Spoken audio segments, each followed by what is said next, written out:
Hello, hello. I've been thinking on today's for a little while, and I got really excited about it just now, especially after the day I've had, and I just really wanted to get it out there. And that is the duality in practice and the required kind of ebb and flow and ability to experience both yin and yang, like the most beautiful and the most agonizing things in life. A lot of new, like, these practices are becoming very in trend, very in vogue, very, new wave. And that's good because it gets more people practicing, it gets more people in touch, it gets more people aware. But something that I've recognized is it also really, it can almost help cater to a new dynamic where it's this, very love, it's blind. Like it's going in and just kind of masking as practice, saying, I do yoga and so I'm spiritual, or like, I'm aligning my chakras. It's just,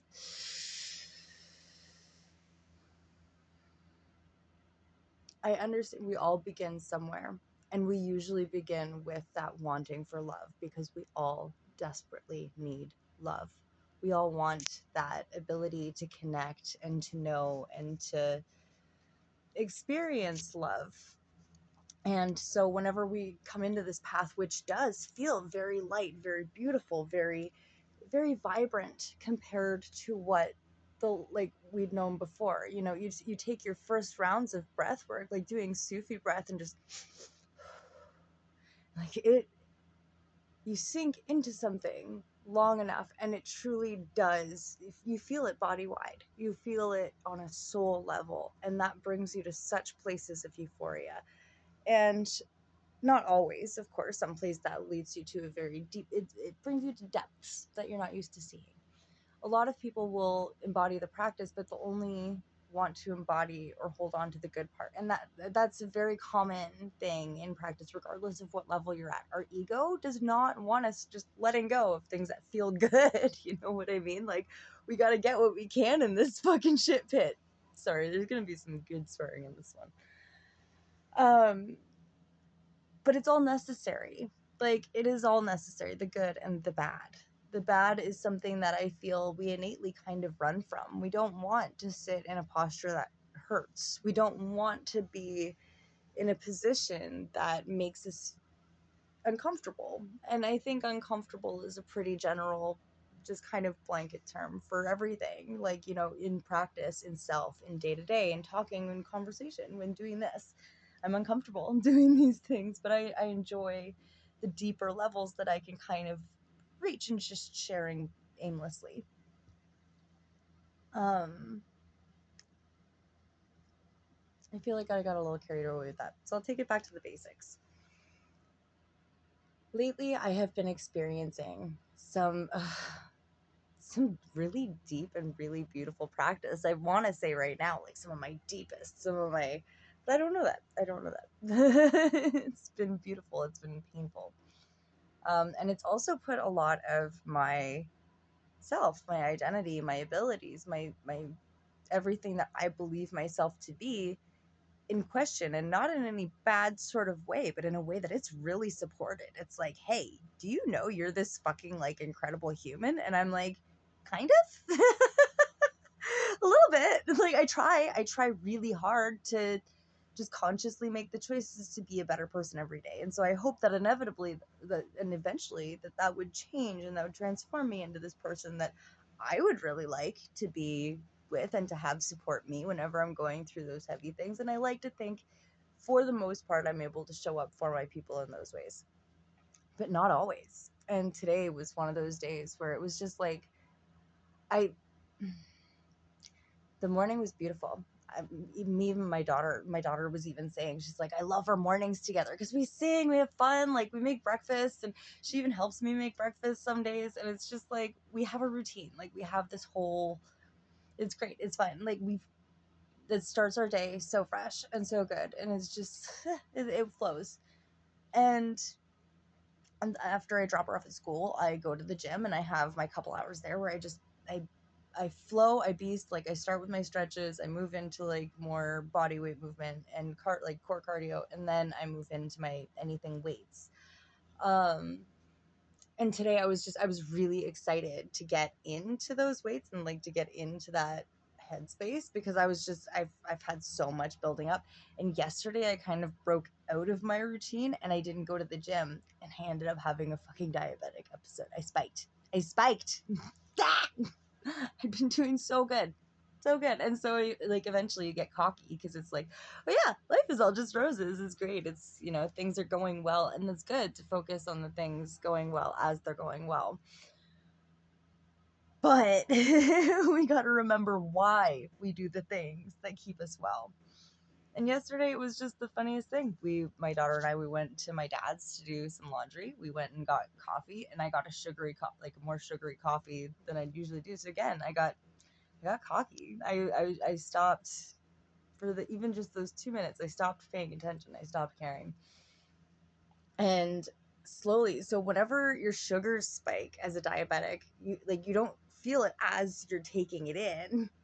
So you can't even just like stop or mitigate or smarten the fuck up. So by the time you've spiked, you're just kind of left with it. And I am lucky enough, I've been able to manage my symptoms and everything without any sort of medication. Like I don't have to take metformin, and not saying boohoo on anyone that does. Like fuck, we got to do what we got to do. This shit is not easy. And I'm sure like this won't always be my case, but I aim to keep it as natural as I possibly can. And that's what I'm able to work with right now. And even then, my body has constant flare up. I'm constantly like my psoriasis, like my knees, I'm in shorts right now, I can show you, it's constantly flared up. And that is quite literally my skin, my biggest organ, screaming at my body, hey, pay attention to me. Shit's fucked up. So again, good with the bad. You need both. Absolutely need both. But I had a major flare up and I spiked. My sugars went way up, and it's hard to get those down. Like, and even when you have medications, like it's hard for those to just kind of come down. You have to wait it out, basically. Like my dad is also diabetic, and he takes metformin. He takes a lot of different medications to help regulate his symptoms throughout his body. And he said it too. He's like, there's no bringing them down. Water and exercise. He's like, you can go for a couple walks around the block. And so I was like doing sit-ups or squats, and like I was just, oh my god, trying like and moving. Like obviously doing laundry was easy, up and down the stairs, chugging so much water. But my body fell out of regulation, and it really went to show me so quickly how easy it is to fall off and to just stop caring about practice because you're deep in your process. Like yesterday was a wound for me. I woke up and it was just I did not wanna, and I let that win. I never fucking let that win. 5 days a week, I am at the gym, like that couple hours. It doesn't matter if I'm not doing much, I am there. It doesn't matter if I'm like dying, I'm walking the track and staying away and just keeping my bubble, doing my stretches. I'm always there. That's been my commitment to self for over a year now. And yesterday, I fucking didn't. My husband, like Kyle says it best all the fucking time. He's like, your body and your symptoms, like, Source keeps you on your toes. Source does not let you just kind of get nonchalant. Like, I'm celiac. I can't eat wheat. I can't eat gluten. Do you know how much, like, that is in everything? Literally everything. And it's not even just wheat and gluten anymore. Now it's fucking chickpeas. Like, my body just chooses something here and there, and it's like, you can't have that. And that's autoimmune disease. That is chronic illness. So, dealing with it what I can. But in the beginning of my spiritual journey, one of the biggest things that I was constantly trying to push and enforce was that, like, one day it's going to get better, right? It's gotta get better. If you're working this hard for something, it's to make it better, and it's to make that better last forever. And there is truth in that.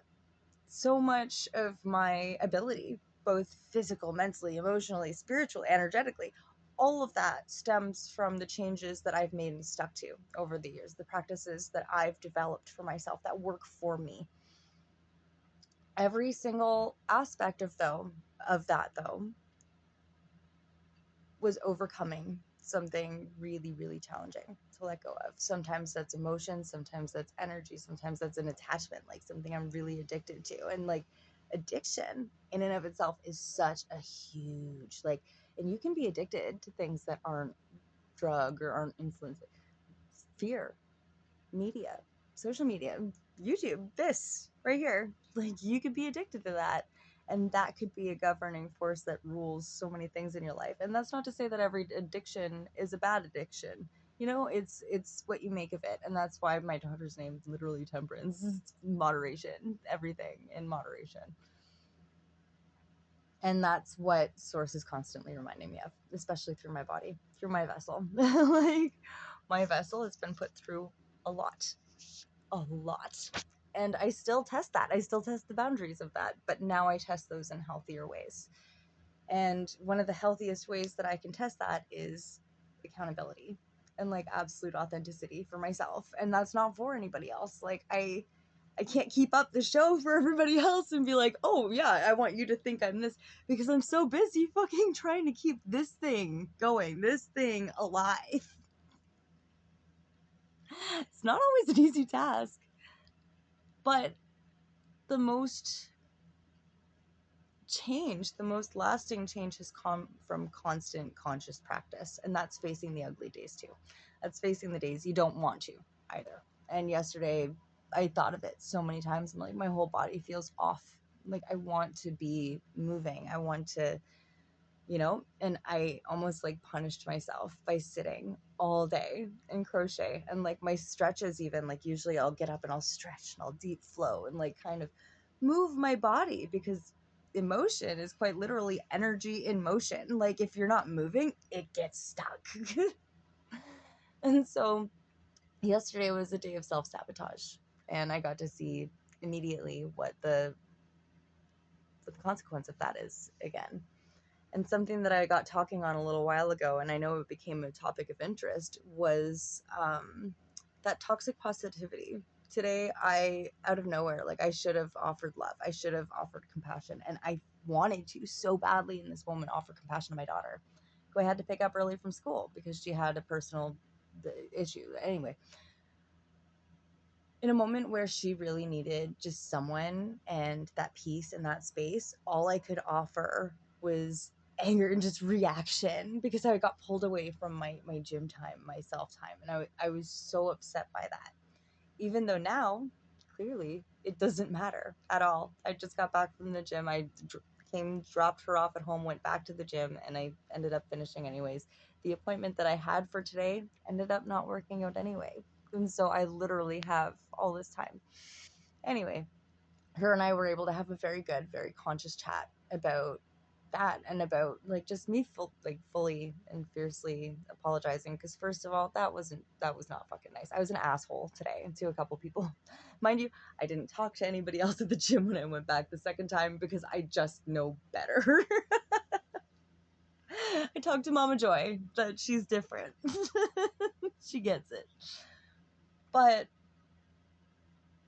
I can't project that onto other people. I cannot make other people responsible for my inability to manage my stuck emotion, my stuck energy, the things that I haven't moved through yet, the things I haven't processed.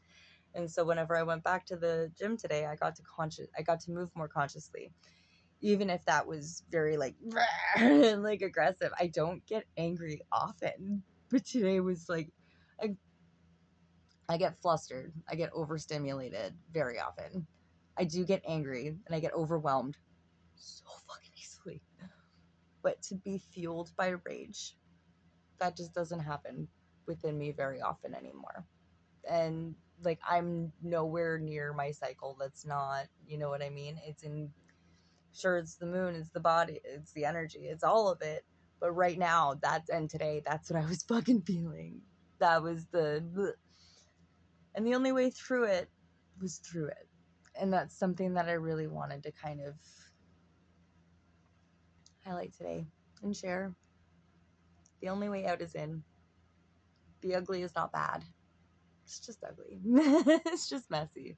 And everything is temporary. Pain is temporary. Agony, the worst pain, the worst things you can imagine. That physical experience is so temporary. How you hold on to it matters.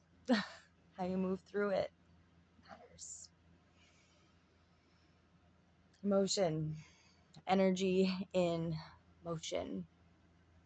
If you're stuck, it's stuck. Let love win. To also be a little angry sometimes. Go paint. Go art. Go walk. Do the things.